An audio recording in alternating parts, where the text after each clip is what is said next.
वृत्तपत्रात आपलं स्वागत आहे।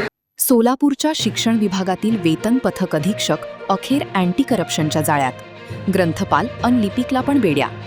सोलापूर भविष्य निर्वाह निधी PF खात्यातील रक्कम काढून देण्याच्या कामासाठी 6,000 रुपयांची लाच स्वीकारताना ग्रंथपाल अधीक्षकासह तिघांना लाचलुचपत प्रतिबंधक विभागाने ACBने रंगेहात पकडले।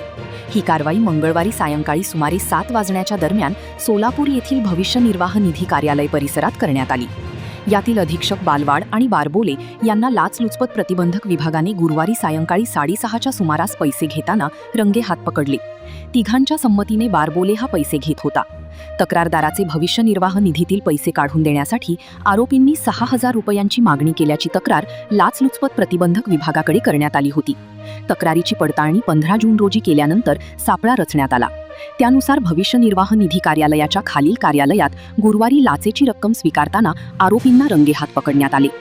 या प्रकरणात लक्ष्मण दत्तात्रय बालवाड, वय 55, पद अधीक्षक, वेतन पथक व भविष्य निर्वाह निधी कार्यालय सोलापूर वर्ग 2, सध्याराम मंगल रेसिडेन्सी होडगी रोड सोलापूर, मूळ राव वायगाव त अहमदपूर, जिल्हा लातूर, अण्णासाहेब दगडू मेटकरी, वय अंदाजे 48, पद वरिष्ठ लिपिक, वेतन पथक व भविष्य निर्वाह निधी कार्यालय सोलापूर वर्ग 3, रा कडलास त सांगोला, जिल्हा सोलापूर, तसेच विक्रम हरिश्चंद्र बारबोले, वय 55, पद ग्रंथपाल, श्रीमती रामबाई बाबूलाल सुराणा विद्यालय चिकलठाण त करमाळा यांच्यावर गुन्हा दाखल झाला आहे।